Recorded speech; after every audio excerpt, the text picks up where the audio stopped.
అవి ఏటన్నది మనం ధ్యానం చేద్దాం. అది ఈ పూట 4వ అధ్యాయం 12వ వచనం ఒకసారి మనం చదివినట్లయితే, ఆనాడే బెన్యామీను ఒకడు యుద్ధ భూముల నుండి పరిగెత్తుకుని వచ్చి చినిగిన బట్టలతోనూ తల మీద ధూళితోనూ షిలోహులో ప్రవేశించెను. సో ఈ 4వ అధ్యాయం 12వ వచనం ఒకసారి మనం ఆలోచన చేస్తే, ఆనాడే అని 12వ వచనం ప్రారంభించబడ్డది. ఆనాడే అనే మాటకు అర్థం ఏంటంటే, ఏ రోజైతే యుద్ధం జరిగిందో ఆ యుద్ధం జరిగిన రోజునే బెన్యామీను ఒకడు యుద్ధ భూమిలో నుండి మరి షిలోహులో ఉన్నటువంటి పట్టణానికి పరిగెత్తుకుని వచ్చాడంట. అయితే రాడు ఎలాగొచ్చాడంటే చినిగిపోయిన బట్టలతోనూ అలాగే తల మీద ధూళితోనూ షిలోహులోకి ప్రవేశించాడు. సాధారణంగా బెన్యామీనీలు యుద్ధ వీరులు. సౌలు కూడా అందులో ఒక ప్రముఖమైనటువంటి యుద్ధ వీరుడు. అది తర్వాత అధ్యాయాల్లో తెలుస్తుంది.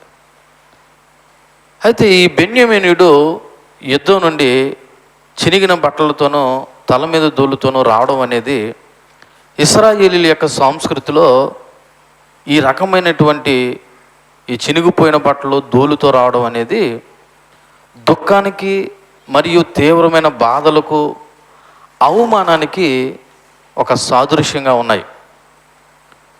చినిగిపోయిన బట్టలు తల మీద ధూళి వేసుకోవడం అనేది దుఃఖానికి, తీవ్రమైన బాధలకు, అవమానానికి సాదృశ్యంగా ఈ బెన్యామీనీయుడు ఆ యుద్ధంలో నుండి పరిగెత్తుకొని వచ్చాడంట. ఒకసారి ఇటువంటి సందర్భము అనగా ఈ చినిగిపోయిన బట్టలు తల మీద ధూళి వేసుకోవడం అనేది దేనికి ఉదాహరణగా ఉన్నదన్నది ఒకసారి మనం కొన్ని ఎగ్జాంపుల్ చూసినట్లయితే, యెహోషువ గ్రంథము 7వ అధ్యాయము 6వ వచనాన్ని కూడా ఒకసారి మనం చదువుదాం. యెహోషువ గ్రంథము 7వ అధ్యాయము 6వ వచనం. యెహోషువ తన బట్టలు చింపుకొని తానును ఇశ్రాయేలు పెద్దలను సాయంకాలం వరకు యెహోవా మందసం ఎదుట నేల మీద ముఖములు మోపుకొని తమ తల మీద ఏం పూసుకున్నారంట? ధూళి పోసుకునిచు. అంటే ఎందుకు ఆ విధంగా చేశారంటే, చెప్పాను కదా, దుఃఖానికి, అవమానానికి, అపజయానికి సాదృశ్యంగా ఇక్కడ యెహోషువ తనతో పాటు పెద్దలు కూడా దేవుని సన్నిధానంలో వాళ్ళు ఎలాగున్నారంటే బట్టలు చింపుకొని లేదా చినిగిపోయిన బట్టలు వేసుకుని తల మీద ధూళి వేసుకొని ఉన్నారు. కారణం ఏంటంటే, హాయి అనబడుతున్న చిన్న పట్టణం మీదకి వెళ్ళి వీళ్ళందరూ ఏం చేశారంటే ఓడిపోయారు. ఓ 3000 మంది వెళ్ళి ఆయి పట్టణస్తులను గెలిచి వచ్చేద్దాం అనుకున్న వీళ్ళు చాలా ఘోరంగా ఓడిపోయారు. ఏం జరిగిందా అని చెప్పేసి యెహోషువ బాధతోనూ, భయంతోనూ, దుఃఖంతోనూ, వేదనతోనూ, అవమానంతోనూ వాళ్ళు ఎక్కడికి వచ్చారంటే దేవుని మందిరానికి వచ్చారు. అలాగే యోబు జీవితంలో కూడా ఇటువంటి సందర్భం ఒకటి మనకు కనబడుతుంది. 2వ అధ్యాయము 12వ వచనం. యోబు గ్రంథము 2వ అధ్యాయము 12వ వచనం కూడా చూడండి. వారు వచ్చి దూరంగా నిలవబడి కన్నులెత్తి చూచినప్పుడు అతను పోల్చలేక తమ వస్త్రములు చింపుకుని ఆకాశము తట్టు తలల మీద ధూళి చల్లుకుని ఎలుగెత్తి ఏడ్చిరనుంది. ఎందుకంటే యోబుకి యొక్క పరిస్థితి, అక్కడ జరిగిన పరిణామాలు, పరిస్థితులను బట్టి వాళ్ళ జీవితంలో ఉన్నటువంటి ఆ సందర్భాన్ని గుర్తు చేసుకుంటూ అక్కడున్న విధానం. నేను ఎందుకు ఈ మాటలు చెప్తున్నానంటే, చినిగిపోయిన బట్టలు తల మీద ధూళి అనేది ఒక తీవ్రమైన అవమానానికి, నిందలకు, దుఃఖానికి సాదృశ్యంగా ఉందనే విషయాన్ని చెప్తున్నాను. ఇప్పుడు ఈ బెన్యామీనుడు కూడా యుద్ధంలో నుండి పారిపోయి రావడానికి కారణం ఏంటంటే, ఏమి ఎదురైందంటే ఒక ఘోరమైన అపజయం ఎదురయ్యింది, దుఃఖం ఎదురయ్యింది, వేదన ఎదురయ్యింది.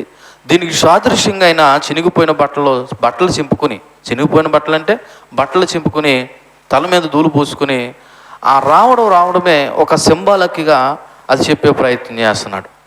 ఆయన ఎక్కడ ప్రవేశించాడని రాయబడి ఉన్నదంటే ఆ 12వ వచనంలో షిలోహులో ప్రవేశించినని రాయబడి ఉన్నది.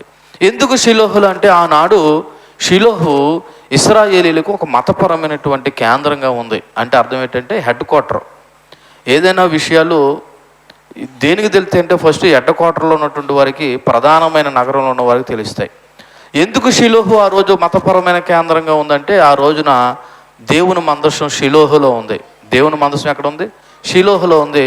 ప్రధాన యాజకులు కూడా ఎక్కడ ఉండేవారంటే ఆ మందరం ఉన్న చోటే, మందసం ఉన్న చోటే ఉండేవారు. కాబట్టి ఏ వార్త అయినా ఫస్ట్ నేరుగా ఎక్కడికి వచ్చేదంటే షిలోహులోకి వచ్చేది.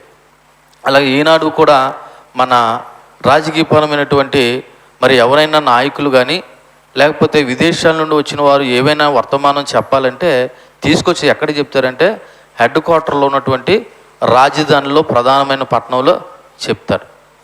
కాబట్టి ఈ వార్త అయినా షిలోహు పట్టణానికి నేరుగా రావడం గల ఉద్దేశం ఏంటంటే, ఆ రోజు దేవుని మందిరము లేదా దేవుని మందసము షిలోహులో ఉన్న కారణాన్ని బట్టి కీలకమైన వార్తలన్నీ చేరవేయాలంటే ఆ షిలోహు పట్టణానికి వచ్చేవారు.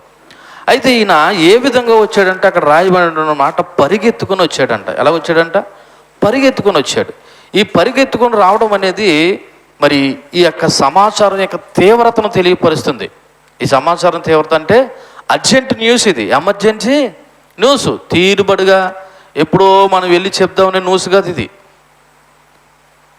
Emergency news. పరిగెత్తుకొని చెప్పకపోతే ఇంకా ఏ విధమైన ప్రమాదం, ప్రతికూలత ఏర్పడుతుంది అనే ఉద్దేశంలో ఈ బెన్యామీనుడు పరిగెత్తుకుని వచ్చాడంట. ఇంచుమించు ఈ యుద్ధం జరిగిన ప్రాంతానికి ఈ షిలోహులో ఉన్నటువంటి ఈ మందసం ఉన్న స్థలానికి 20 నుంచి 30 కిలోమీటర్ల దూరం అంట. ఈ 20 నుంచి 30 కిలోమీటర్ల దూరం కూడా ఆయన ఎలాగ వచ్చాడంటే పరిగెత్తుకుని వచ్చాడు. ఎందుకంటే ఈ వార్త యొక్క సందేశాన్ని షిలోహులో ఉన్న పట్టణస్థులందరికీ తెలియపరచాలనే విషయంతో ఆయన పరిగెత్తుకుని వచ్చాడు. సాధారణంగా సంతోషకరమైన వార్తలు గుర్రాల మీద వచ్చి సంతోషంగా వ్యక్తం చేస్తారు. ఇది సంతోషకరమైన వార్త కాదు, ఓ ఘోరమైనటువంటి అవమానము, నింద, ముఖ్యంగా మందసం ఇవన్నీ పట్టబడడం జరిగింది. కాబట్టి జరిగినటువంటి సమాచారం, యుద్ధంలో ఏం జరుగుతుందో ఈ షిలోహులో ఉన్నటువంటి ప్రజలకి తెలియదు. కాబట్టి బెన్యామీనుడు ఒకడు తప్పించుకుని పరిగెత్తుకుని వచ్చాడంట ఈ షిలోహు పట్టణంలోకి. అయితే ఈ 12వ వచనంలో ఈ విధమైన పరిస్థితులు గల కారణం ఏంటనేది ఒకసారి ఆలోచన చేస్తే ఫస్ట్ దేవుని తీర్పు కనపడుతుంది ఇక్కడ. ఏంటి? దేవుని యొక్క తీర్పు.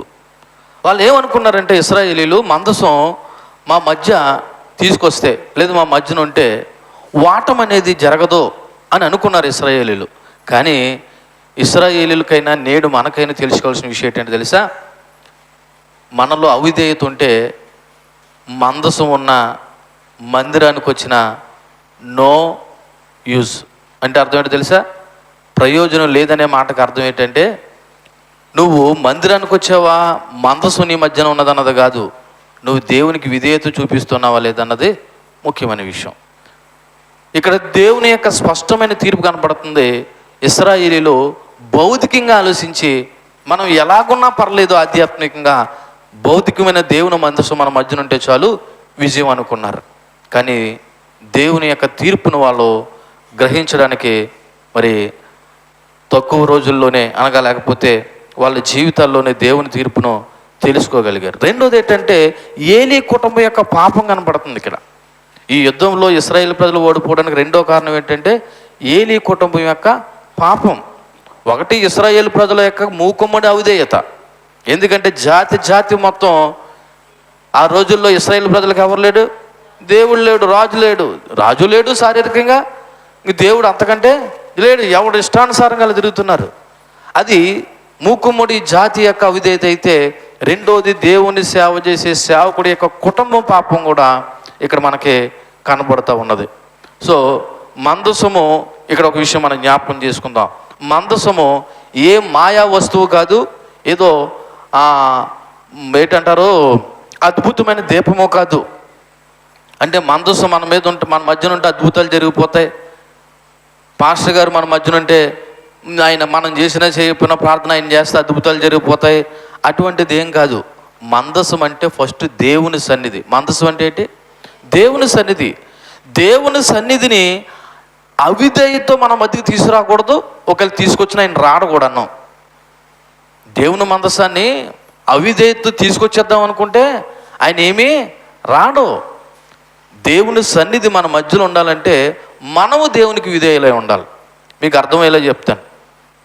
ఒక వ్యక్తిని మనం గౌరవప్రదంగా మన మధ్యకి పిలుచుకున్నప్పుడు, పిలిచిన తర్వాత మనం ఇష్టానుసారంగా అటు ఇటు తిరుగుతూ లెక్క లేకుండా ఉన్నాం అనుకో, ఆ వచ్చిన వ్యక్తికి ఎలా కనిపిస్తుంది? అనవసరంగా వీళ్ళ మధ్యకి వచ్చాను, ఒక డిసిప్లిన్ లేదు, ఒక క్రమం లేదు, ఒక చక్కటి విధానం లేదు అని చెప్పేసి లోపల బాధపడతాడు. ఇప్పుడు ఇశ్రాయేలు ప్రజలు దేవుని సన్నిధిని తీసుకొచ్చేస్తే సరిపోద్ది అనుకున్నారు తప్ప వాళ్ళ జీవితాల్లో ఉన్నటువంటి అవిధేయతను మాత్రం వాళ్ళు ఏం చేయలేదంటే గుర్తెరగి వాళ్ళు సరి చేసుకునే ప్రయత్నం చేయలేదు. కాబట్టి ఇక్కడ మనం నేర్చుకోవాల్సిన ఒక పాఠం చెప్తున్నాను, ఆలకించండి.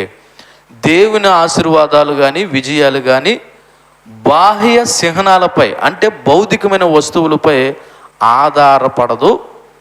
దేవుని ఎడల విధేయత, ఆధ్యాత్మికమైన పరిశుద్ధత, ఆయన కృపపై ఆధారపడి ఉంటాయని నేటి సంఘం తెలుసుకోవాలి. మరలా చెప్తున్నాను, దేవుని ఆశీర్వాదాలు కానీ విజయాలు కానీ భౌతికమైన ఏ వస్తువుల మీద ఆధారపడి లేదు.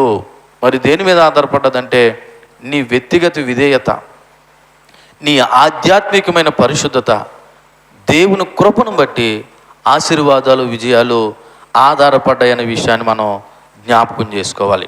ఒక్కసారి మనము హోషేయ గ్రంథము 6వ అధ్యాయము 6వ వచనాన్ని ఒకసారి చదువుదాం. హోషేయ గ్రంథము 6వ అధ్యాయము 6వ వచనాన్ని చదువుదాం. నేను బలిను కోరను కానీ కనికరమునే కోరుచున్నాను. దహన బలుల కంటే దేవుని గురించిన జ్ఞానము నాకు ఇష్టమైనది. దేవుడు ఏం కోరుకుంటున్నాడు మనలో నుండి? బలిలు కోరుకోవట్లేదు. అయినా ఏం కోరుకుంటున్నాడంట? కనికరమునే కోరుకుంటున్నాను. రెండోది, నేను దహన బలం కోరుకోవట్లేదు, దేవుని గురించిన జ్ఞానం మీలో ఉండాలని కోరుకుంటున్నాను. మాకు దేవుని గురించిన జ్ఞానం ఉన్నా లేకపోయినా పర్లేదండి, మేము వస్తాము పోతాము. లేదనుకుంటే మా దగ్గర పోయిన వారం గుర్తు చేశాను, ఒక ఆమె 800 బైబిల్ కొనుక్కున్నదంట, 200 బైబిల్ కొనుక్కున్నదంట. ఎందుకు కొనుక్కున్నదంట? తలకాడ, తల మీద, కాలు దగ్గర, నెత్తి మీద, మొత్తం బాడీ మీద అంతా కప్పేసుకుంటే ఇంకా దేవుడు గ్రంథం నా మీద ఉంటే ఏ దయ్యమో ఏ భూతమో రాదన్నట్టుగా. అంటే భౌతికమైన విషయాల మీద దేవుడిని మీ ఆధారపడలేదండి. ఆంతరంగికంగా మన హృదయంలో ఉన్నటువంటి హృదయ శుద్ధి మీద దేవుని ఆధారపడ్డాడు. అందుకే ఇక్కడ హోషేయ గ్రంథంలో దేవుడు అంటున్నాడు, నేను బలును కోరుకునేవాడిని కాదు, మీ నుండి కనికరాన్ని విధేయతను కోరుకునేవాడిని.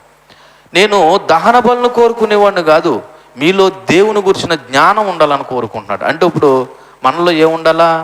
దేవుని యొక్క వాక్యం ఉండాలా. నీ నెత్తి మీద బైబిల్ ఉందా, నీ సంఖలో బైబిల్ ఉందా, మీ ఇంట్లో దేవుని పటం ఉందా అన్నది దేవుడుగా చూసేది. నీ హృదయంలో దేవుని వాక్యం ఉందా లేదన్నది చూస్తున్నాడు. ఇంకొక మాట కూడా చదువుదాం. మత్తయి సువార్త 23వ అధ్యాయము 23వ వచనాన్ని కూడా ఒకసారి చదువుదాం. మత్తయి సువార్త 23వ అధ్యాయము 23వ వచనం. అయ్యో వేషధారులైన శాస్త్రులారా, పరిసయ్యులారా, మీరు పుదీనాలోను సోపులోను జీలకర్రలోను 10వ వంతు చెల్లించి ధర్మశాస్త్రంలో ప్రధానమైన విషయాలు ఏంటంట? న్యాయాన్ని, కనికరాన్ని, విశ్వాసాన్ని విడిచిపెట్టిద్రి. వాటిని మానక వీటిని చేయవలసి ఉండెను. వాటిని మానక, వాటినంటే ఏంటి? వాటినంటే ఏంటి కాదు. ఈ శాస్త్రులు పరిసయ్యులు పుదీనాలోను సోపులోను జీలకర్రలోను 10వ వంతు చెల్లిస్తున్నారంట. అది మానక ఇంకా ఏం చేయాలని చెప్తున్నాడు అక్కడ? న్యాయము, కనికరము, విశ్వాసం. ఈ రోజున కూడా చాలామంది క్రైస్తవ సంఘం ఎలాగుందో తెలుసా? భౌతికంగా మేము దేవుడికి ఇవ్వాల్సిన ఇచ్చేస్తున్నాము, మేము ఇవ్వాల్సిన కానుకలు ఇచ్చేస్తున్నాము, మేము ఇవ్వాల్సిన దశంభాగాలు ఇచ్చేస్తున్నాము, మేము చేయవలసిన పనులు చేసేస్తున్నాము అని పాస్టర్ గారికి సమాజానికి కనబడే పనుల్లో ఇన్వాల్వ్ అవుతున్నారు. కానీ ఇంటర్నల్గా కనబడే న్యాయము, విశ్వాసము, కనికరం మాత్రం కోరుకోవట్లేదు. ఇప్పుడు దేవుడు ఏం చెప్తున్నాడు తెలుసా? వాటిని చేస్తూనే ఈ రోజున క్రైస్తవ విశ్వాసులు ఏమేమి ఉండాలంటే వాళ్ళ జీవితాల్లో న్యాయం ఉండాలి, కనికరం ఉండాలి, విశ్వాసం కూడా ఉండాలి. అంటే అర్థం ఏంటో తెలుసా? బాహ్యమైనవనే కాదు, అంతరంగికమైన క్రియలు కూడా మనలో ఉండాలని చెప్తున్నాడు. సో ఈ 12వ వచనం నుంచి మనం నేర్చుకోవాల్సిన విషయం తెలుసా? ఆనాడు యుద్ధంలో జరిగిన పరిణామాలకి దేవుని యొక్క తీర్పు ఏలీ కుటుంబం యొక్క పాపం కారణమైతే, ఈనాడు మన జీవితాల్లో జరుగుతున్నటువంటి ఆంతరంగమైన యుద్ధాలకి ఏది కారణం అవుతుందన్న సరే ఒకసారి ఆలోచన చేయండి. ఒకవేళ ఏలీ కుటుంబం లాంటి పాపము మన కుటుంబాల్లో ఉన్నా, లేదా ఇశ్రాయేలీయుల యొక్క అవిధేయత మన జీవితాల్లో ఉన్నా సరే గుర్తుపెట్టుకోండి, భౌతికంగా నువ్వు ఎన్ని చేసినా దేవుడు భౌతికమైన సింహనాల మీద లేదా భౌతికమైన స్థలాల మీద నువ్వు అక్కడెక్కడో కొండకి వెళ్ళావని, ఈ సంఘాన్ని మానేసి ఇంకో సంఘానికి వెళ్ళావని, ఈ పాస్టర్ గారితో మానేసి ఇంకో పాస్టర్ గారితో ప్రార్థన చేయించుకున్నావని అవి ఏమీ చూడ్డైనా నీలో న్యాయం ఉందా, విశ్వాసం ఉందా, కనికరం ఉందా, విధేయత ఉన్నది లేదన్నది చూస్తాడు. ఇది 12వ వచనం. ఈసారి 13వ వచనం చదువుదాం. 4వ అధ్యాయం 13వ వచనం. అతడు వచ్చినప్పుడు ఏలీ మందసము విషయమై గుండె అవియచు త్రోవ పక్కన పీఠం మీద కూర్చుండి ఎదురు చూచుచుండెను. ఆ మనుషుడు పట్టణంలోనికి వర్తమానం తేగా పట్టణస్థులందరూ కేకలు వేసిరి. సో ఇక్కడ సమాచారం యొక్క తీవ్రత కనబడుతూ ఉంది. ఏలీ మందసంపై గుండె అవిచు, గుండె చెదిరిపోయి ఉన్నాడంట. ఎందుకో తెలుసా? యుద్ధంలో ఏమి జరుగుతుందన్న దాని విషయాన్ని బట్టి, యుద్ధంలో ఏం జరుగుతుంది, యుద్ధ సమాచారం ఎవడు తీసుకుని రాలేదు, యుద్ధానికి వెళ్ళారు కానీ అక్కడ ఏం జరుగుతుందో తెలియక ఈయన ఆతృతతో ఎక్కడున్నాడంట చూడండి, ఆ పట్టణం యొక్క త్రావ పక్కన పీట మీద కూర్చున్నాడంట. అంటే అర్థం ఏంటంటే 4 రోడ్ల జంక్షన్ లాగా, ఒక ప్రధానమైన కూడల్లాగా, లేదంటే ఆ పెద్దలు కూర్చునే స్థలంలో. ఎందుకంటే యుద్ధ సమాచారాలు తీసుకొచ్చి ముందుగా ఎవరు చెప్పాలి? పెద్దలకు చెప్పాలి. కాబట్టి ఈయన ప్రధాన యాజకుడు, న్యాయాధిపతి కాబట్టి తనకున్న వయోభారం చేత తనకున్న పీఠం మీద కూర్చుని త్రోవ పక్కన ఎవడు ఏ వర్తమానం తీసుకొస్తాడని ఎదుస్తున్నాడంట. అయితే ముఖ్యంగా ఆయన దేని గురించి ఆతృత ఆందోళన చెందుతున్నాడంటే ఏలీ మందసం విషయమే గుండె అవియచు అని రాయబడి ఉన్నది. అంటే ఓ రకంగా ఏలీ తన కొడుకుల సంగతి కంటే మందసు ఏమైందని ఆలోచన చేస్తున్నాడు. దేనికంటే? తన కొడుకుల కంటే మందసం గురించి ఎక్కువ ఆలోచన చేస్తున్నాడు. ఎందుకంటే షిలోహలో ఉన్న దేవుని మందసాన్ని యుద్ధంలో తీసుకెళ్లారు. మరి యుద్ధంలో మందసం ఉంది కాబట్టి విజయం వచ్చిందా, అపజయం వచ్చిందా అన్న సంగతి మందసం గురించి ఈయన ఎదురు చూస్తున్నాడు. అంటే దేన్ని సమాచారం చూస్తున్నాడంటే ఏలీ తన కొడుకుల యొక్క క్షేమం కంటే మందసం యొక్క సంగతి గురించి ఎక్కువగా ఆందోళన చెందుతున్నాడు. రెండోది, ఆ యుద్ధంలో ఒకవేళ ఏలీ కొడుకులు చనిపోయినా ఏలీ అంత ఆశ్చర్యపోవాల్సిన అవసరం లేదు. ఎందుకని? ఆల్రెడీ తన కొడుకుల విషయమే దేవుడు ముందే చెప్పాడు. నీ 2 కొడుకులు ఒకే రోజున ఏమవుతారు? హతులవుతారు, చనిపోతారు. కాబట్టి ఒకవేళ యుద్ధంలో తన కొడుకులు 2 చనిపోయినా ఏలీకి అంత ఆందోళన, అంత అభ్యంతరం ఏమీ లేదు. ఎందుకంటే ఆల్రెడీ తన కొడుకులు చావు విషయమే దేవుని చిత్తం మార్చలేరనే విషయం ముందుగా ఎవరు గ్రహించారు? ఏలీ గ్రహించాడు. ఎందుకంటే మాట ఇచ్చినవాడు, సెలవిచ్చినవాడు వాళ్ళ కొడుకుల విషయమే చెప్పిన శాపం ఒక మనుషుడిగా చెప్తా డైరెక్ట్గా దేవుడే చెప్పాడు. కాబట్టి మందసం ఏమై అన్నదన్నది ఏలీ యొక్క ఆతృత కనబడుతుంది. అందుకే ఆయన ఎక్కడో ఇంట్లోనూ మూలన కూర్చోకుండా త్రోవ పక్కనే పీఠం మీద కూర్చున్నాడంట. అంటే ఏంటో తెలుసా? యుద్ధ వార్తలు ఎవరు తీసుకొస్తాడా, ఎవడు ఏ విషయం చెప్తాడన్న ఉద్దేశంలో తన పీఠంపై కూర్చుని మందసం గురించి సమాచారం వినాలన్న ఉద్దేశంతో ఆయన ఆశతో ఏం చేస్తున్నాడంటే ఆతృతతో ఎదురు చూస్తున్నాడు. ఆయన ఆ బెన్యామీను రానే వచ్చాడు. వచ్చి ఏం చేశాడంట చూడండి, ఆ మనుషుడు పట్టణంలోకి వర్తమానం తేగ, అనగా యుద్ధంలో జరిగిన వర్తమానం తేగ చెప్పగా పట్టణస్థులు అందరూ ఏం చేశారంటే గొల్లుని కేకలు వేశారంట. ఎందుకంటే ఆయన తీసుకొచ్చిన వర్తమానం మామూలు వర్తమానం కాదు. అది ఏంటన్నది తర్వాత వచనాల్లో ఉంది, అక్కడ ఇంకా చెప్పబడలేదు. 13వ వచనంలో వర్తమానం తెచ్చాడని ఉంది తప్ప ఆ వర్తమానం యొక్క సారాంశం ఏంటన్నది అక్కడ చెప్పబడలేదు. కానీ వాళ్ళ కేకలు వేయడం బట్టి అర్థమవుతుంది అది దుఃఖకరమైన వార్తే తప్ప సంతోషకరమైన వార్త కాదనే విషయం. చూడండి, ఎవరైనా మన ఇంట్లో వాళ్ళు, మన బంధువుల్లో వాళ్ళు వయసు మళ్ళిన వాళ్ళు హాస్పిటల్లో ఉన్నారనుకుందాం. టైంలో ఏదైనా ఒక ఫోన్ వస్తే ఏమని ఆతృత పడతాం మన లోపల?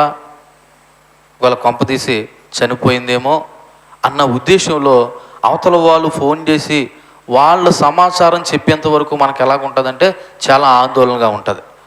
తీరా వాళ్ళు వినకుండా సమాచారమే చెప్పారనుకో, అప్పుడు ఏం చేస్తాం? నవ్వుతామా? ఆ మనిషితో ఉన్న సంబంధాన్ని బట్టి మనం ఏం చేస్తామంటే గొల్లని కేకలు వేస్తాం. ఇక్కడ గొల్లని కేకలు వేసింది ఒకళ్ళిద్దరు కాదు, పట్టణస్థులు అందరూ కూడా కేకలు వేశారు. కారణం ఏంటంటే జాతి మొత్తానికి జరిగిన అవమానం అక్కడ ఉంది. ఆ పట్టణస్థులందరూ, ఆ మనుషుడు నేరుగా ముందు ఎక్కడ ప్రవేశించాడంటే ఆ పట్టణంలోకి ప్రవేశించి ఆ వచ్చిన వార్త తెలియజేయగానే ప్రజలు బిగ్గరగా ఏడ్చారంట, కేకలు వేశారంట. ఓ రకంగా చెప్పాలంటే ఇది ఇశ్రాయేలు ప్రజలందరికీ జాతీయ విపత్తు. జాతీయ విపత్తు అంటే ఏంటి తెలుసా? జాతి మొత్తానికి జరిగినటువంటి ఒక ఆపద అన్నమాట. ఇప్పుడు ఒక ఇంట్లో ఎవరైనా చనిపోతే ఎవరు ఎడతారు? మహా ఎడితే ఆ ఇంట్లో వెళ్ళి ఎడతారు. ఇక్కడ అలా కాదు, ఇశ్రాయేలు ప్రజల జాతి మొత్తము గొల్లుని కేకలు పెట్టి వేడ్చినటువంటి సందర్భం కనబడుతుంది. సో ఈ వచనంలో నుండి నేర్చుకోవాల్సిన ఒక పాఠాన్ని మీ ముందర జ్ఞాపకం చేస్తున్నాను. ఏంటి తెలుసా? ఇలా చూడండి, దేవుని యొక్క పరిశుద్ధతను అలక్ష్యం చేస్తే, అంటే నిర్లక్ష్యం చేస్తే, ఆయన సింహనాలు అనగా భౌతికమైనవి ఏదైతే దేవుని యొక్క సన్నిధికి సాదృశ్యంగా ఉన్నాయో అవి శత్రువుల చేతిలో పడిపోతాయి. ఎవరి చేతిలో పడిపోతాయి? శత్రువుల చేతిలో పడిపోతాయి. ఎవరి నిర్లక్ష్యం వల్ల? మన నిర్లక్ష్యం వల్ల దేవుని పరిశుద్ధుని నిర్లక్ష్యం చేస్తే ఆయన సింహనాలుగా భౌతికంగా ఉన్నవి ఏవైతే ఉన్నాయో అవి శత్రువుల చేతిలో పడిపోతాయి. ఎలాగో చెప్పమంటారా? ఉదాహరణకి ఒక సంఘం ఉంది. ఆ చర్చి బిల్డింగ్లో సంఘస్థులు 2 గుంపులు కింద ఇడిగిపోయి కొట్టుకుంటున్నారు. ఈ కొట్టుకుని ఎంత దాకా వెళ్ళిపోయిందంటే వాళ్ళ తలలు పక్కల కొట్టుకునే స్థాయికి వెళ్ళిపోయింది. ఈ వార్త పోలీస్ స్టేషన్కి వెళ్ళింది. పోలీసు వాళ్ళు వచ్చారు, అరెస్ట్ చేశారు, యువతలో కేసు పెట్టారు, కోర్టు దాకా వెళ్ళింది. ఎక్కడ దాకా వెళ్ళింది? కోర్టు దాకా వెళ్ళింది. కోర్టు ఏం తీర్పిచ్చిందంటే, ఇదిగో మీరు ప్రస్తుతానికి ఆ మందిరంలో ఏ విధమైన ఆరాధనలో జరిగించకండి, ఇదిగో మేము సీల్ వేసామని తాళం వేశారు. ఇప్పుడు చెప్పండి, ఈ చర్చి బిల్డింగ్ ఎవరి చేతిలోకి వెళ్ళిపోయింది? ప్రభుత్వం చేతిలోకి వెళ్ళిపోయింది. నేను ఎందుకు ఈ ఉదాహరణ చెప్పానంటే, మనుషుల యొక్క నిర్లక్ష్యం వల్ల, పరిశుద్ధత లేకపోవడం వల్ల అలక్ష్యంగానే చేస్తే ఆయన కొరకు ఉపయోగపడవలసినటువంటి మందిరాలైనా చిహ్నాలైనా ఎవరి చేతిలోకి వెళ్ళిపోతాయంటే శత్రువుల చేతిలోకి వెళ్ళిపోతాయి. ఇప్పుడు మందసం ఎవరి చేతిలో పోయింది? శత్రువుల చేతిలో పోయింది. ఎందుకు పోయింది? ఇశ్రాయేలు ప్రజల యొక్క నిర్లక్ష్యం, పరిశుద్ధత అలక్ష్యం చేశారు. కాబట్టి ఇక్కడ మనం నేర్చుకోవాల్సిన ఒక భక్తికరమైన విషయం ఏంటి చెప్పనా? నిజమైన భక్తి దేవునికి లోబడటంలో ఉంది. నిజమైన భక్తి దేంట్లో ఉంది? దేవునికి లోబడటంలో ఉంది. ఎవరైతే దేవునికి లోబడతారో అదే నిజమైన భక్తి. అంతే తప్ప మా ఇంటి దగ్గర పెద్ద ప్రార్థన గది కట్టించుకున్నామండి. ఏం కట్టించుకున్నాం? ప్రార్థన గది కట్టించుకున్నామండి. ఇంకా నేను ఆ ప్రార్థన గదుల్లోనే ఉంటానండి అంటే చెప్పుకోవడానికి బాగానే ఉంటాయి, కానీ నీలో దేవునికి లోబడిన లక్షణం ఉంటే అది నిజమైన భక్తి కాదు. ఒకసారి సమూయేలు ఈ మొదటి గ్రంథము 15వ అధ్యాయము 22వ వచనం చదవండి. దేవుడు ఏది నిజమైన భక్తి అని కోరుతున్నాడు అక్కడ రాయబడి ఉన్నది. సమూయేలు మొదటి గ్రంథము 15వ అధ్యాయము 22వ వచనం. అందుకు సమూయేలు తాను సెలవిచ్చిన ఆజ్ఞను ఒకడు గైకొనుట వలన యెహోవా సంతోషించినట్లు. దేవుడు ఎప్పుడు సంతోషిస్తాడంట? తను ఏదైతే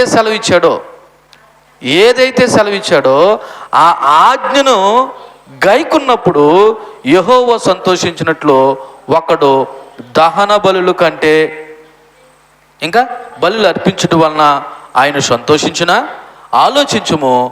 బలులు అర్పించుట కంటే ఆజ్ఞలు గైకొనుటయు పొట్టేలు కొవ్వు అర్పించుట కంటే ఆయన మాట వినుట శ్రేష్టము. ఏది కోరుకుంటున్నాడు దేవుడు? చెప్పు, ఏం కోరుకుంటున్నాడు? ఆయన ఆజ్ఞలు గైకొనడం, లోబడ్డం కోరుకుంటున్నాడు. నువ్వు ఎన్ని బలులు అర్పించావా, ఎన్ని ఇచ్చావా, నువ్వు ఎంత దేవుడికి ఇచ్చేసావా అన్నది కాదు కావాల్సింది, ఆయనకు లోబడుతున్నావా లేదన్నది దేవుడు కోరుకుంటున్నాడు. గమనించండి, ఈ మాట ద్వారా మనం నేర్చుకోవాల్సిన విషయాన్ని గుర్తు చేస్తున్నాను. నిజమైన భక్తి దేవునికి లోబడటంలో ఉంది. నిజమైన భక్తి ఏంట్లో ఉంది?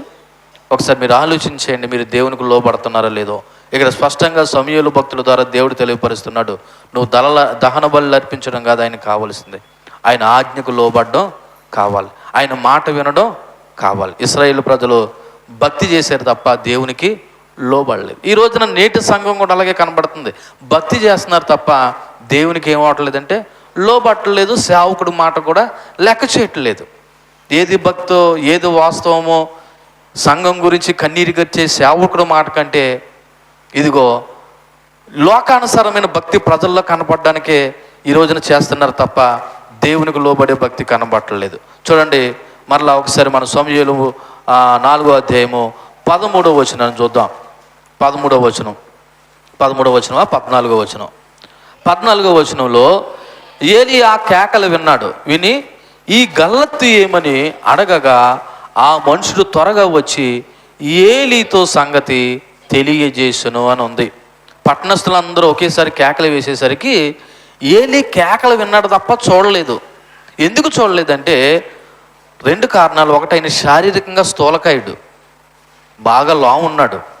రెండోది, ఆయన కళ్ళు కూడా కనబట్టలేదు. ఎందుకంటే అప్పటికే వయసు 98 సంవత్సరాలు అంట. ఎన్ని సంవత్సరాలు? 98 సంవత్సరాలు. చూపు మందగించింది, అంధత్వం, శారీరకమైన అంధత్వం ఉంది, బాగా స్థూలకాయుడు, కదలలేని పరిస్థితి, విన్నాడు తప్ప చూడలేనటువంటి పరిస్థితి. సో పట్టణస్థులందరూ ఒకేసారి కేకలు వేసేసరికి ఏదో జరిగిందన్న ఉద్దేశంలో ఏలీ ఆ కేకలు విని అడుగుతూ ఉన్నాడు. ఎందుకంటే ఏలీ పరిస్థితి ఎలాగైపోయిందంటే కేకలకే పరిమితమైంది తప్ప శారీరకంగా చూడడానికి కానీ చేయడానికి కానీ అంత అవకాశం లేకపోయింది. సో వచ్చిన వాడిని లేకపోతే అక్కడ ఉన్న వాడిని అడుగుతున్నాడంట, ఈ గల్లత్తు ఏమిటి, ఈ కేకలు ఏమిటి అని అడిగాడంట. అప్పుడు ఏలికి తెలుసు ఓ రకంగా ఇక్కడ ఏదో జరుగుతుందని, కానీ దాని యొక్క సారాంశం ఏంటన్నది తెలియదు. కాబట్టి ఇది సాధారణ శబ్దం కాదు, ఇది విజయోత్సవంతో కూడిన శబ్దం కాదు, ఇది రోదనతో కూడిన కేకలుగా ఉంది, ఏదో జరిగిందని చెప్పేసి ఈ గల్లత్తి ఏమిటని చెప్పేసి అడిగాడంట. రెండోది, ఏలి అంతా కూడా ఆసక్తిని కనపరచడానికి కారణం ఇంకొకటి, భయం కూడా ఉంది దానిలో. ఏటి ఆ భయం తెలుసా? అతనికి ముందస్తు హెచ్చరికలు ఉన్నాయి. ఏటి ముందస్తు హెచ్చరికలు? తన గురించి, తన కొడుకుల గురించి, మందసాన్ని గురించి ముందస్తు హెచ్చరికలు ఏంటంటే, ఇదిగో దేవుడు ముందుగానే నా కొడుకుల విషయమే, నా విషయమే ముందుగా చెప్పాడు. కాబట్టి ఈ రకమైన భయం కూడా అతనిలో ఉండి నిజం ఏంటన్నది తెలుసుకోవాల్సిన సందర్భం వచ్చింది. అందుకని తెలుసుకోవాలని ఏటి ఆ కేకలు ఏంటని చెప్పేసి ఆయన అడుగుతున్నాడంట. అన్నిటికంటే ముఖ్యంగా ఆయన ఆశ దేని మీద ఉంది? 13వ వచనంలో చెప్పాను, ఏలి మందసు విషయం ఆశ కలిగి ఉన్నాడు. కాబట్టి మందసు ఏమైందని తెలుసుకోవాలని తనలో తను ఆతృత పడుతున్నాడు. ఎందుకంటే మందసము దేవుని యొక్క ఉనికి మరి అనుగ్రహం. మందసం అంటే ఏంటి? దేవుని యొక్క ఉనికి, దేవుని యొక్క అనుగ్రహం. కాబట్టి ఆ సంగతిని తెలియజెప్పడానికి ఆ యవనస్తుడు, ఆ మనుషుడు త్వరగా వచ్చి సంగతి తెలియజేశాడంట. ఏ సంగతి? యుద్ధంలో జరిగినటువంటి సంగతి తెలియజేశాడు. ముందు పట్టణస్థులతో చెప్పాడు, ఇప్పుడు ఎవరితో చెప్తున్నాడు అంటే ఏలీతో చెప్తా ఉన్నాడు. ఇక్కడ నేర్చుకోవాల్సిన ఒక పాఠాన్ని గుర్తు చేస్తున్నాను చూడండి. పాపం యొక్క ఫలితం, దేని ఫలితం? పాపం యొక్క ఫలితం ఆలస్యమైన జరి శిక్ష తప్పదు. పాపం యొక్క ఫలితం ఆలస్యమైన జరి ఏం తప్పదు? శిక్ష తప్పదు. ఇక్కడ ఏలి యొక్క కుటుంబం పాపం జాతి మొత్తం శిక్ష అనుభవించే పరిస్థితి వచ్చింది. ఒక రకంగా ఇశ్రాయేలు ప్రజల యొక్క పాపం ఉంది, ఏలి కుటుంబం యొక్క పాపం కూడా ఉంది. ఇక్కడ మనం నేర్చుకోవాల్సిన విషయం, దేవుని పిల్లలైనంత మాత్రాన పాపంలో ఉంటే పాపాని యొక్క జీతం ఏంటి? మరణం, శిక్ష ఉందనే విషయాన్ని మనం నేర్చుకోవాల్సిన విషయం కనబడుతూ ఉంది. చూడండి 15వ వచనం, ఏలి 90-80 ఏండ్లు వాడై ఉండెను, అతను దృష్టి మందగలినందున అతను కండ్లు కానరాకుండెను. ఇక్కడ ఏలి యొక్క శారీరక పరిస్థితి తెలియపరచబడుతుంది. అంటే ఏలి భౌతికంగా ఎలాగున్నాడంటే అప్పటికే 98 సంవత్సరాలంట. రెండోది మంద దృష్టి అంట. ఇంచుమించు 40 సంవత్సరాలు ఇశ్రాయేలు ప్రజలకి ఒక ప్రధాన యాజకుడిగా, న్యాయాధిపతిగా ఉన్నాడంట. కానీ అతను ఈ 98 సంవత్సరాల్లో ఇలా చూడండి, కుటుంబం యొక్క పతనం చూశాడు, జాతి పతనం చూశాడు, మందసం కోల్పోవడం చూశాడు. ఇవన్నీ కూడా తన జీవితంలో తన కళ్ళ ముందే జరిగాయి. తన కుటుంబం నాశనం అయిపోయి చూశాడు, మందసం పట్టబడ్డం చూశాడు, ఇశ్రాయేలు జాతి పతనం అయిపోవడం చూశాడు. ఈ 98 సంవత్సరాల్లో ఇవన్నీ కూడా తన కళ్ళ ముందు తన జీవితంలో జరిగాయి. ఇక్కడ ఒక ప్రాముఖ్యమైన విషయాన్ని గుర్తు చేస్తున్నాను, జ్ఞాపకం చేసుకోండి.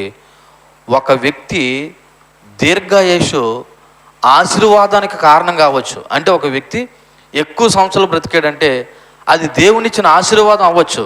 కానీ విధేయత లేకపోతే ఆ ఆశీర్వాదమే శాపంగా మారిపోద్దంట. ఏమి లేకపోతే? విధేయత లేకపోతే ఆ ఆశీర్వాదం ఎలా మారుతుందంట? శాపంగా మారిపోద్ది. ఏలీ జీవితంలో అదే జరిగింది. విధేయత లేదు, తన పిల్లలకు లేదు, జాతికి లేదు.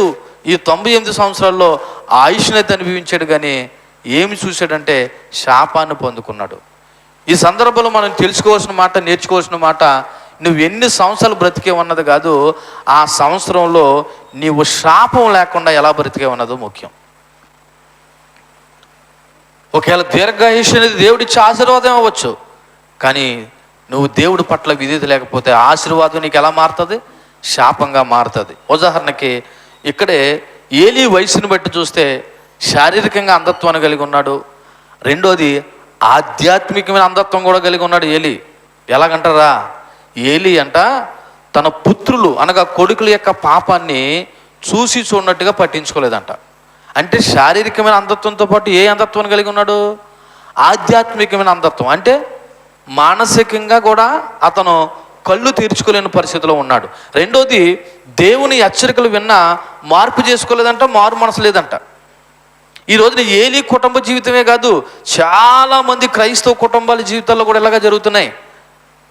పైకి కళ్ళు బాగానే కనబడుతున్నాయి, కానీ ఆధ్యాత్మిక అంధత్వంతో చాలామంది ఉన్నారు. ఈ రోజున వాళ్ళ పిల్లలు ఏమైపోతున్నారో తెలుసుండి కూడా పట్టించుకోలేని వాళ్ళు ఉన్నారు. తన భర్త ఏమైపోతున్నాడో తెలుసుండి కూడా పట్టించుకోలేని ఉన్నారు.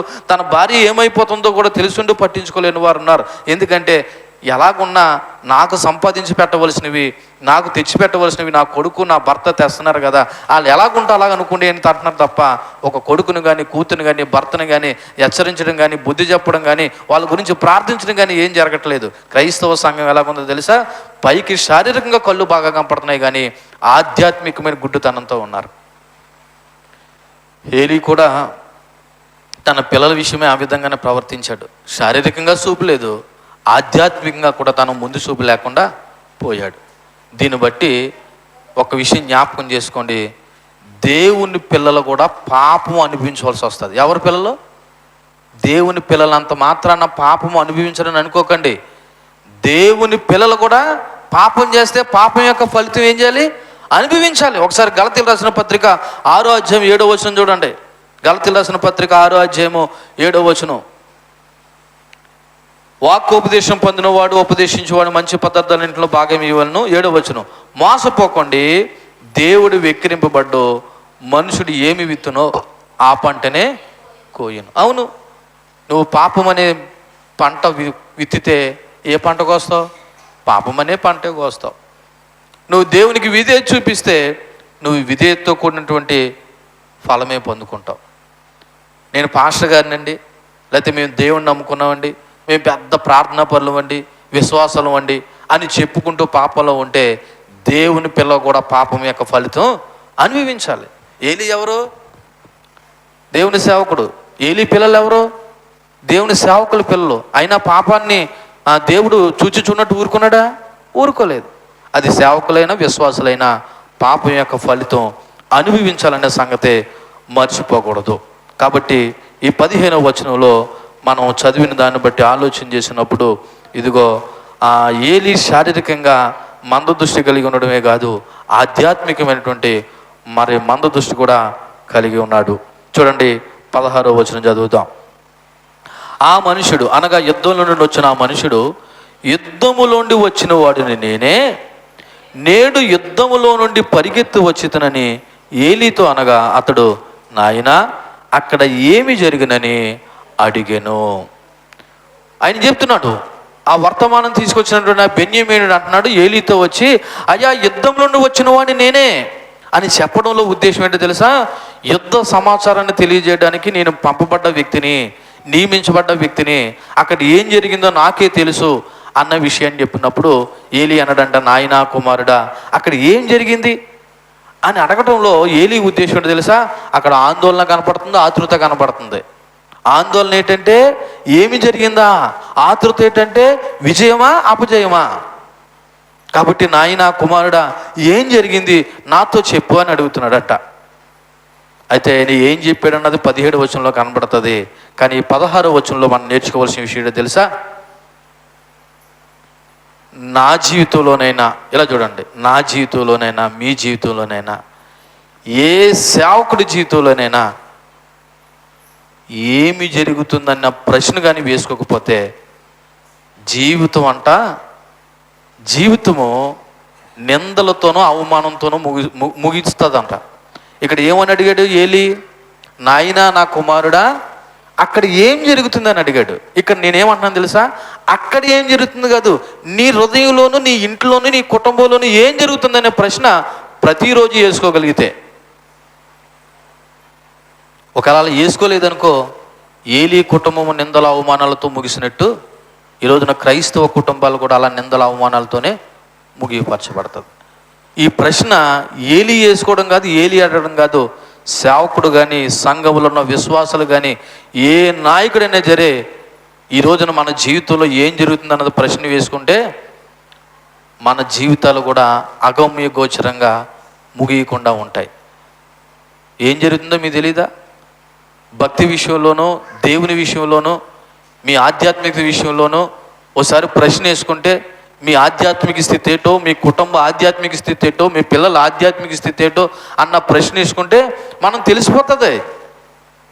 ప్రశ్న అక్కడ ఏం జరుగుతుంది అన్నది కాదు, నీ జీవితంలో ఏం జరుగుతుంది అన్నది ఒకసారి ఆలోచన చేసుకోవాల్సిన విషయము. చూడండి 17వ వచనం. ఆ వచనం వాడు అంటున్నాడంట, అందుకు అతడు ఇశ్రాయేలీలు ఫిలిష్తీయుల ముందర నిలవలేక పారిపోయిరి, జనులలో అనేకులు హతులయ్యిరి, ఓప్నే ఫినెహాసు నీ ఇద్దరు కుమారులు మృతులయ్యిరి, అన్నిటికంటే ముఖ్యంగా మరియు దేవుని మందసము పట్టబడినని చెప్పెను. ఇక్కడ ఈ యొక్క వచనము యుద్ధం యొక్క తీవ్రత గురించి, 4 జరిగిన ఇన్సిడెంట్ల గురించి ఈ యుద్ధ సమాచారం తీసుకొచ్చిన బెన్యామీనుడు చెప్తున్నాడు. అందులో మొదటిది ఏమంటున్నాడు తెలుసా? ఇశ్రాయేలీలు ఫిలిష్తీయుల ముందర నిలవలేక పారిపోయారు. అంటే ఏంటి తెలుసా? వాళ్ళకి ఏమి ఎదురయ్యింది? వాటమి ఎదురయ్యింది. ఏమైంది? వాటమి. రెండోది, జనులలో అనేకులు అయిపోయారు. అనేకులు అనే మాటకి ఎంతమంది అంటే మనకు తెలుసు, ఇంచుమించు 10వ వచనంలో 30,000 మంది కాల్బలము. ఎంతమంది సైనికులు చచ్చిపోయారు? 30,000 మంది సైనికులు చచ్చిపోయారు. మూడోది, ఇదిగో నీ ఇద్దరు కొడుకులైనటువంటి ఓప్ని ఫినెహాసులు కూడా చనిపోయారు. నాలుగోది ఏంటో తెలుసా? మందసం పట్టబడి ఫిలిష్తీయులు పట్టుకెళ్ళిపోయారు. ఇదండి ఆయన తీసుకొచ్చిన యుద్ధ సమాచారం. ఈ 4 విషయాలే పట్టణంలో చెప్పాడు. అందుకే పట్టణస్థులందరూ ఏం వేశారు? కేకలు వేశారు. ఇప్పుడు ఇదే విషయం ఈ కేకలు విన్నటువంటి ఏలీ కూడా అడిగాడు. ఇప్పుడు ఏలీతో కూడా వివరంగా చెప్తున్నాడు, నాయనా ఇదిగోనయ్యా, ఫస్ట్ ఆఫ్ ఆల్ మన సైనికులు ఫిలిష్తీయుల ముందు ఓడిపోయారు. రెండోది 30,000 మంది చచ్చిపోయారయ్యా. మూడోది విచారకరమైన విషయం ఏంటంటే నీ ఇద్దరు కొడుకులు కూడా చచ్చిపోయారు. అన్నిటికంటే ముఖ్యంగా మన మందసాన్ని ఎవరెట్టిపోయారు? ఫిలిష్తీయులు పట్టుకెళ్ళిపోయారని చెప్పాడంట. ఇక్కడ ఒకసారి మిమ్మల్ని కొన్ని ప్రశ్నలు అడిగే ప్రయత్నం చేస్తాను. మొదటిది, ఇశ్రాయేలీలు ఫిలిష్తీయుల ముందర ఓడిపోయారంటే దానికి రీజన్ ఉంది. ఏంటో తెలుసా? ఇశ్రాయేలు దేవుని పట్ల ఏం కలిగి ఉన్నారు? అవిధేయత కలిగి ఉన్నారు. రెండోది, జనులలో అనేకులు హతులైపోయారంటే దానికి రీజను మరణం. ఏంటి? యుద్ధంలో ఓడిపోయారు, వాళ్ళు చంపారు. మూడోది, ఓప్ని ఫినెహాసులు ఇద్దరు చనిపోయారంటే అది వాళ్ళు చేసిన పాపం యొక్క శాపం. ఎవరో? ఓప్ని ఫినెహాసులు దేవుని మందిరంలో చేసినటువంటి పాపం యొక్క ఫలితం. ఇప్పుడు నాలుగోది, మందసం పట్టబడిందంటే దానికి రీజన్ ఏంటని అడుగుతున్నాను. ఒకటి, ఇశ్రాయేలు ఓడిపోయారంటే కారణం కనబడుతుంది. 30 మంది చనిపోయారంటే కారణం కనబడుతుంది. ఓప్ని ఫినెహాసులు చచ్చిపోయారంటే కారణం కనబడుతుంది. మందసం పట్టబడ్డానికి కారణం ఏంటి? అది ఎవరు తప్పు అని అడుగుతున్నాను. ఇశ్రాయేలీలు తప్పేనా లేదంటే మందసం తప్ప? ఇశ్రాయేలీలు తప్పే. సరే, ఇక్కడ నా ప్రశ్న ఏంటంటే ఎవరు చేసిన తప్పుకి వాళ్ళు అనుభవించారంటే కారణం ఉంది. దేవుని మందసం ఏ తప్పు చేసిందని ఎందుకు పట్టబడాలని అడుగుతున్నాను. ఇప్పుడు ఓప్ని ఫినెహాసులు ఇద్దరు చచ్చిపోయారంటే ఏం చేశారు? వాళ్ళు పాపం చేశారు. ఇశ్రాయేలు ప్రజలు 30,000 మంది సైనికులు చచ్చిపోయారంటే ఏం చేశారు? వాళ్ళు దేవునికి అవిధేయత చూపించారు. కానీ ఏ తప్పు చేయనటువంటి మందసం పట్టబడడానికి ఇక్కడ ఎవరిని బాధ్యులు చేద్దామనే విషయాన్ని నేను అడుగుతున్నాను. అయితే ఒక మాట, ఎవరిని బాధ్యులు చేయడం కాదు, కానీ మందసం పట్టబడ్డం అనేది ఓ రకంగా ఇది ఎవరు తప్పు కింద భావించాలంటే, అది ఇశ్రాయేలీయుల తప్పు అయినా ఇక్కడ నష్టం ఎవరికి జరిగిందంటే దేవుని యొక్క సన్నిధికి లేదా దేవుని నామానికి అవమానం జరిగింది. ఎందుకో తెలుసా? మందసం పట్టబడ్డం అనేది ఇది కేవలం వస్తువు కాదు. మందసం అంటే వస్తువు కాదు, ఇశ్రాయేలీయుల యొక్క ఆధ్యాత్మికంగా దేవుని సన్నిధి గుర్తుగా ఉంది మందసం. ఇప్పుడు అటువంటి మందసం ఎవరి చేతిలో పోయింది? ఫిలిస్తీన్ల చేతిలో పోయింది. ఎందుకు పోయింది? వాళ్ళ అవిధేయత, వాళ్ళ అజ్ఞానం, వాళ్ళ అవివేకం. ఏమనుకున్నారు తెలుసా? మందసం మన మధ్యనుంటే ఇది విజయం అందే అనుకున్నారు. వాళ్ళ అవివేకం, అజ్ఞానం, అవిధేయత మూలంగా దేవుని దగ్గర విచారణ చేయకుండా వాళ్ళ సొంత నిర్ణయాలతో తీసుకెళ్లి మందసాన్ని మందిని బట్టి ఎవరికి అప్పచెప్పారంటే ఫిలిస్తీన్లకి అప్పచెప్పేశారు. అయితే దేవుడికి వ్యక్తిగతంగా జరిగే నష్టం ఏమీ లేదు. ఒక మాట చెప్తున్నాను, ఇక్కడ నీ అవిశ్వాసం వల్ల, నీ అందభక్తి వల్ల, లేదా నా అందభక్తి వల్ల, నా నామకార్థ భక్తి వల్ల, ఇలా చూడండి, దేవునికి వ్యక్తిగతంగా ఒరిగిపోయేది ఏమీ లేదు. కాకపోతే ఇందాక చెప్పాను కదా, ఆయన నామానికి మాత్రం నిందలు, అవమానాలు జరుగుతాయి. ఇప్పుడు ఫిలిస్తీన్ల మందసం పట్టబడడం వల్ల ఏం జరిగింది? ఇందాక గుర్తు చేశాను, ఒక చర్చి గొడవల్లో చర్చి ఏం చేయబడ్డది? కోర్టు ముందుకెళ్ళి మూయబడ్డది. అంటే ఆ దేవుడు కొరకు ఉపయోగపడవలసిన చర్చి బిల్డింగు ఇప్పుడు ఏమైపోయింది? శత్రువుల చేతులకి వెళ్ళిపోయింది. ఎందువల్ల? ఆ సంఘంలో ఉన్న అంతర్గత కుమ్ములాటల వల్ల. అలాగే ప్రజల్లో ఉన్నటువంటి అనైతిక వల్ల, అవిధేయత వల్ల, అజ్ఞానం వల్ల, అపరిశుద్ధత వల్ల దేవుని మందసం పట్టబడింది. ఇక్కడ మనం నేర్చుకోవాల్సిన విషయం ఏంటో తెలుసా? ఇలా చూడండి, నీ అవిధేయత లేదా నా అవిధేయత నీకు, నీ కుటుంబానికి, నీ సమాజానికి మాత్రమే కాదు, దేవునికి కూడా అవమానం తెస్తుంది. నీ అవిధేయత ఎవరెవరికి అవమానం తెస్తుంది? నీకు తెస్తుంది, నీ కుటుంబానికి తెస్తుంది, నువ్వు ఉంటున్న సమాజానికి తెస్తుంది. నువ్వు ఏ దేవుడిని అయితే నమ్ముకున్నావో ఆ దేవుడికి కూడా ఏం తెస్తుంది? అవమానం తెస్తుంది. ఇప్పుడు అదే జరిగింది. మందసం పట్టబడ్డానికి దేవుడు ఏం తప్పు చేశాడు? దేవుడు తీసుకెళ్ళమన్నాడా మందసాన్ని వాళ్ళ మధ్యలోకి? వాళ్ళే నిర్ణయాలు తీసుకుని వెళ్ళారు.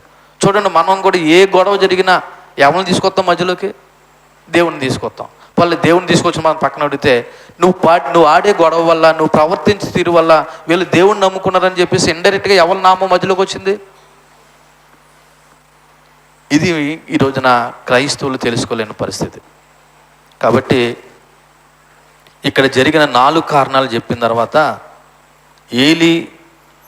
ఏలి యొక్క కోటలో జరిగిన పరిణామాల గురించి మనం ధ్యానం చేద్దాం. ఒకసారి చూడండి 18వ వచనం త్వరగా.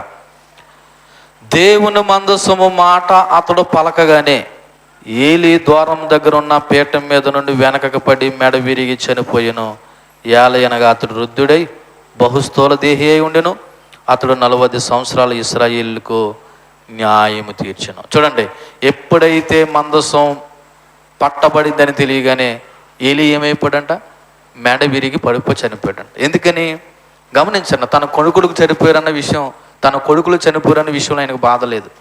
ఇశ్రాయేలీలు 30,000 మంది సైనికులు చచ్చిపోయినప్పుడు బాధ లేదు. కానీ మందసం పట్టబడిందని తెలియగానే అతను ఏమైపోయాడంట? చనిపోయాడంట.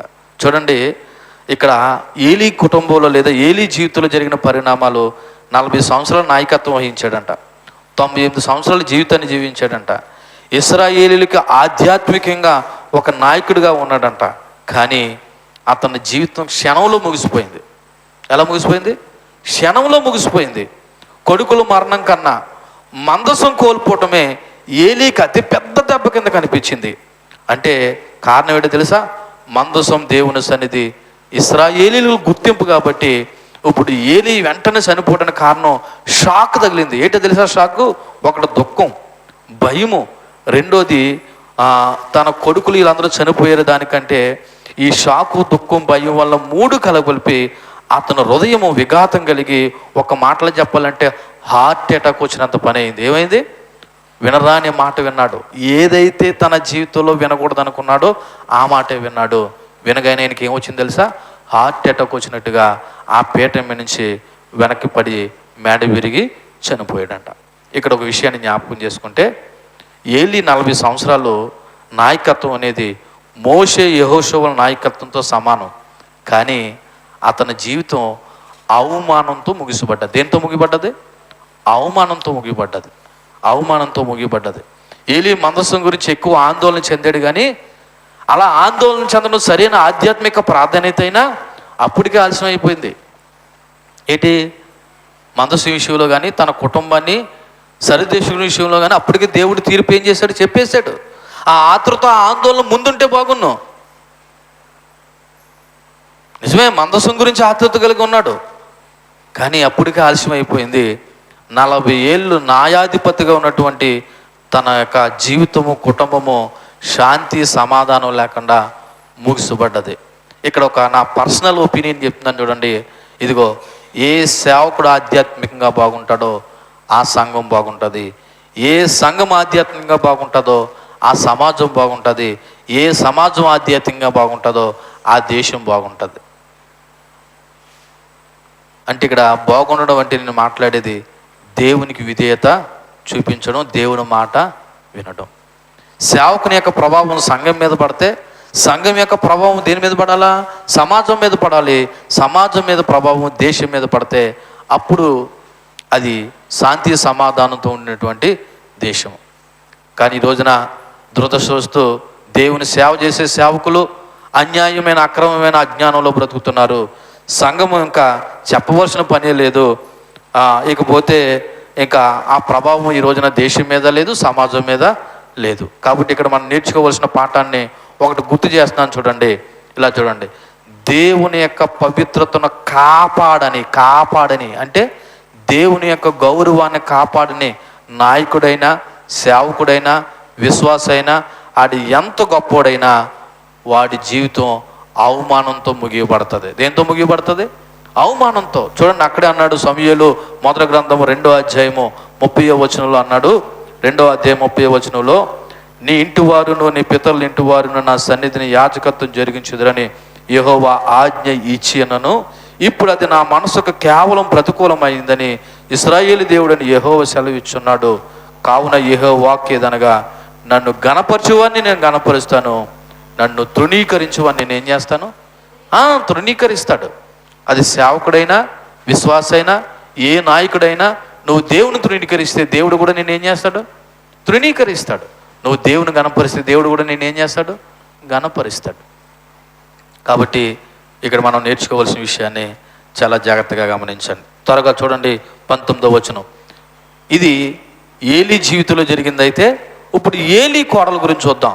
ఏలీ కోడలకు ఫినెహాసు భార్యకు అప్పటికి గర్భం కలిగి కనుప్రొద్దులై ఉండగా దేవుని యొక్క మందసం పట్టబడిననియు తన మామయు తన పెనిమిటియు చనిపోయినని ఆమె విని నొప్పులు తగిలి మోకాళ్ళ మీద కృంగి ప్రసవం అయ్యను. ఓ రకంగా చెప్పాలంటే అకాల ప్రసవం.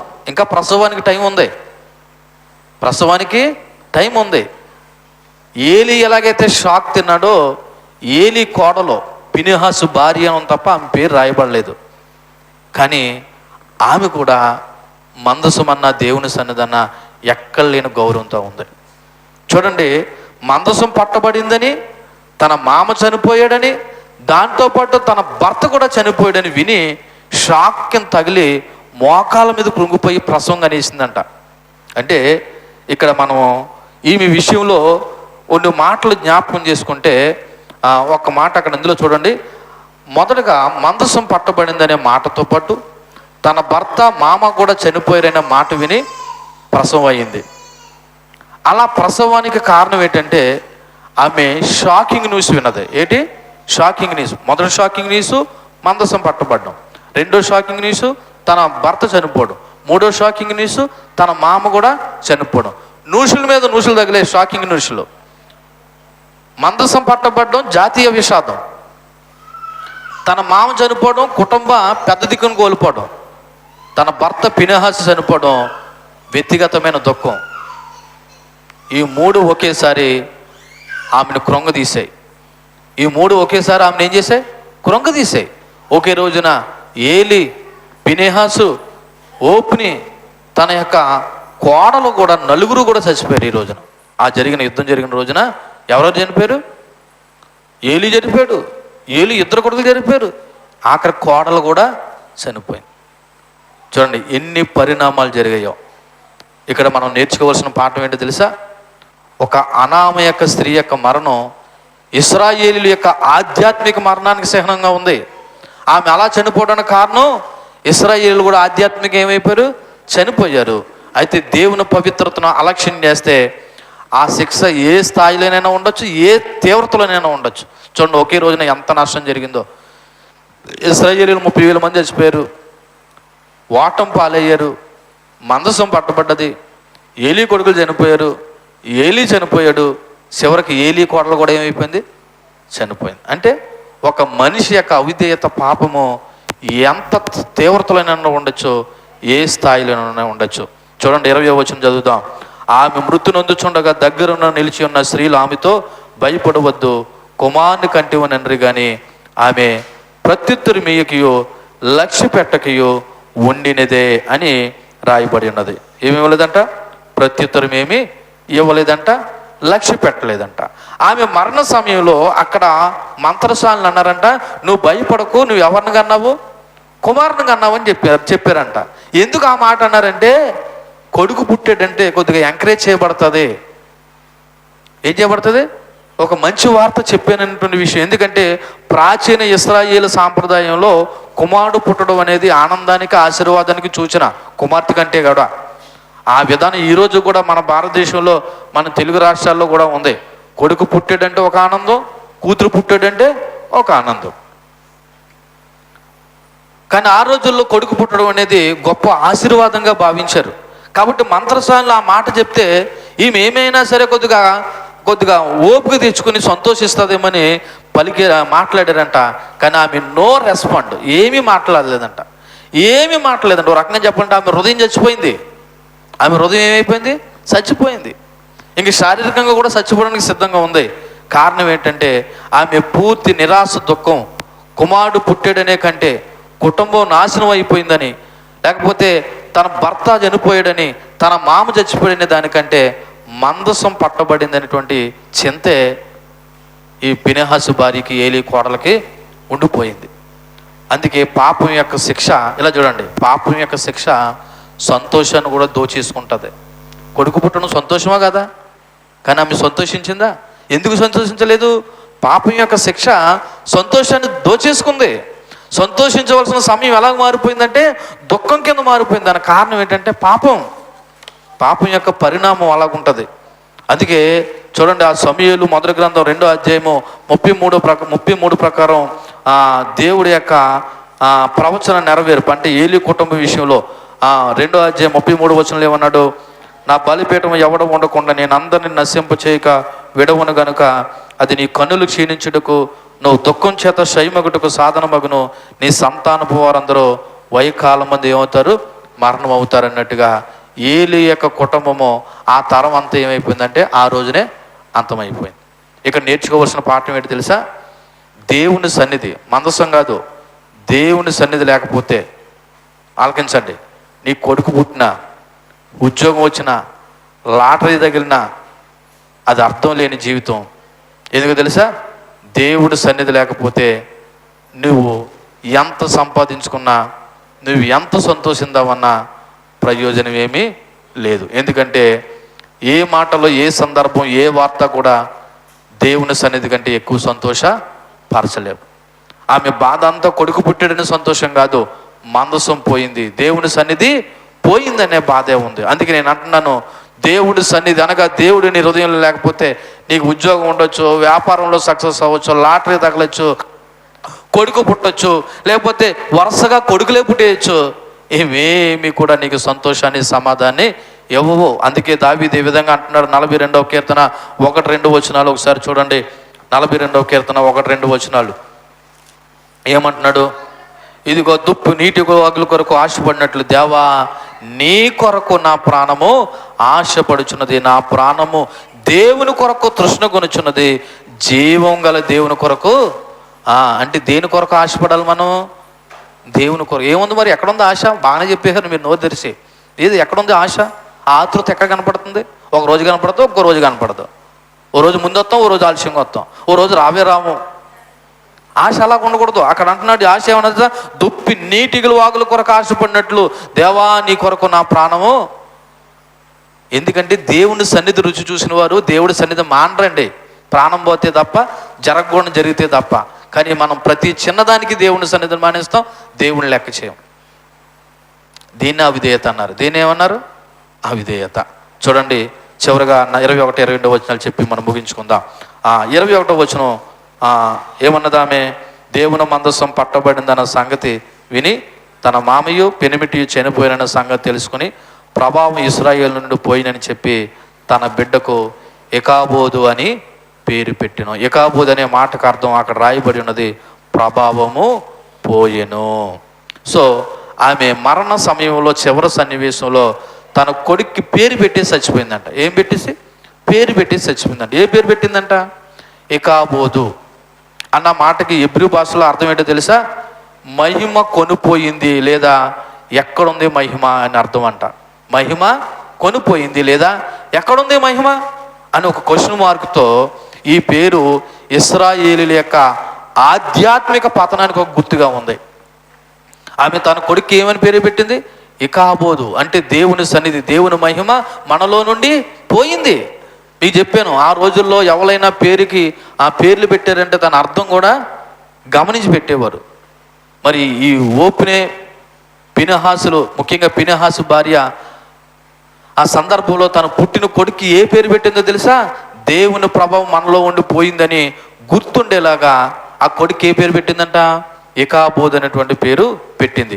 ఈ ఎకాబోదు అనే పేరులో ఒకటి ప్రశ్న ఉంది, రెండు ఒక ప్రకటన కూడా ఉంది. ప్రశ్న ఏంటో తెలుసా? దేవుని మహిమ ఎక్కడ? ప్రకటన ఏంటో తెలుసా? ఆ మహిమ ఇశ్రాయేలీలో లేదు.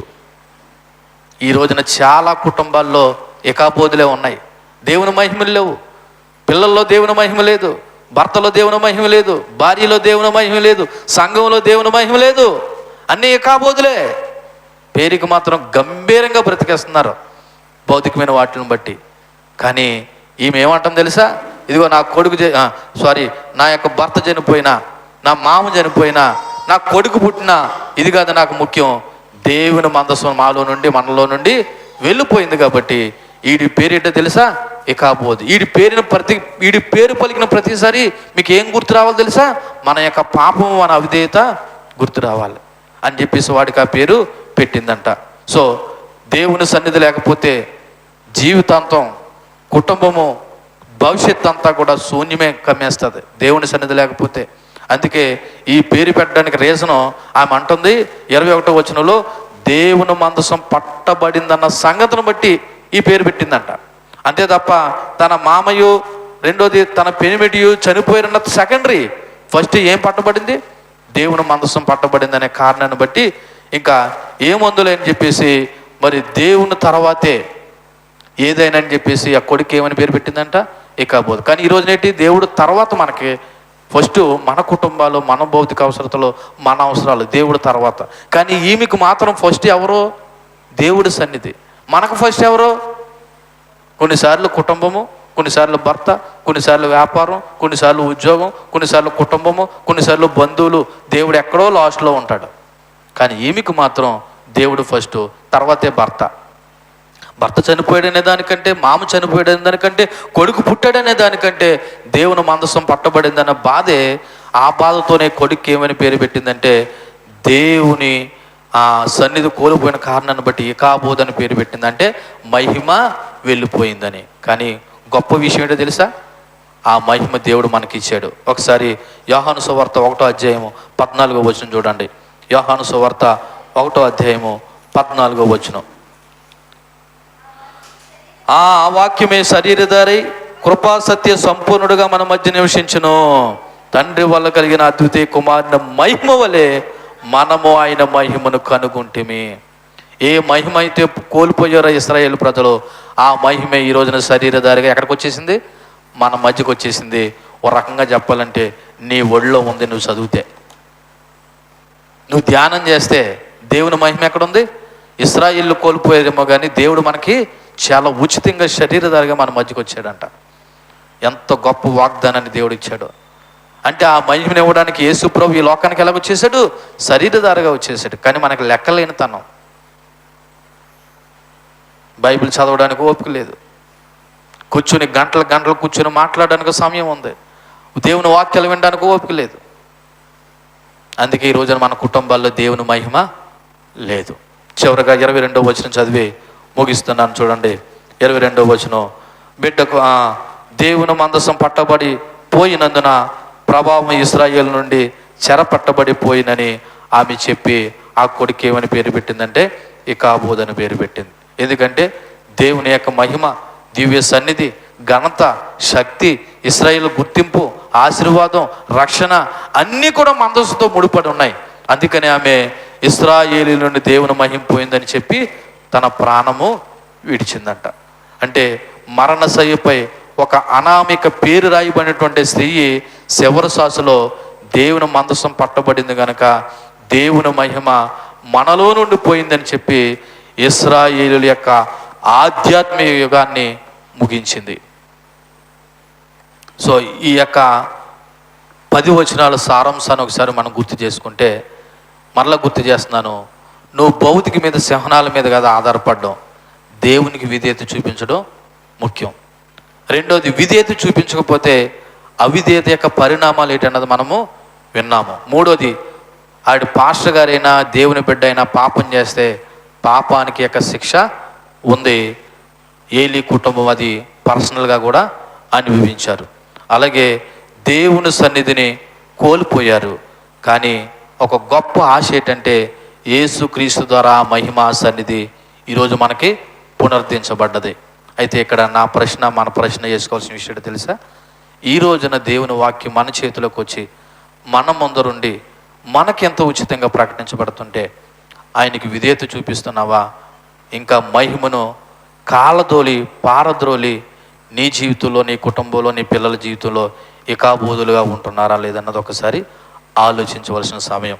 వీళ్ళు చాలా జాగ్రత్తగా ఆలకించారు, కానీ ఆలకించిన దాన్ని సరి చేసుకోకుండా ప్రశ్న వేసుకోకుండా మీరు మరలా కానీ జీవితాలు ఎలా కొనసాగిస్తే, మరలా చెప్తున్నాను, ఇది శాపము కాదు, నాకపోతే నా యొక్క ఏదో వాగ్దానం కాదు, కానీ దేవుని మహిమను మనం కోల్పోయిన వారం అవుతాం. కాబట్టి దేవునికి విధేయత చూపిద్దాం, వాక్యానికి లోపడదాం, ఆయనకు భయపడదాం.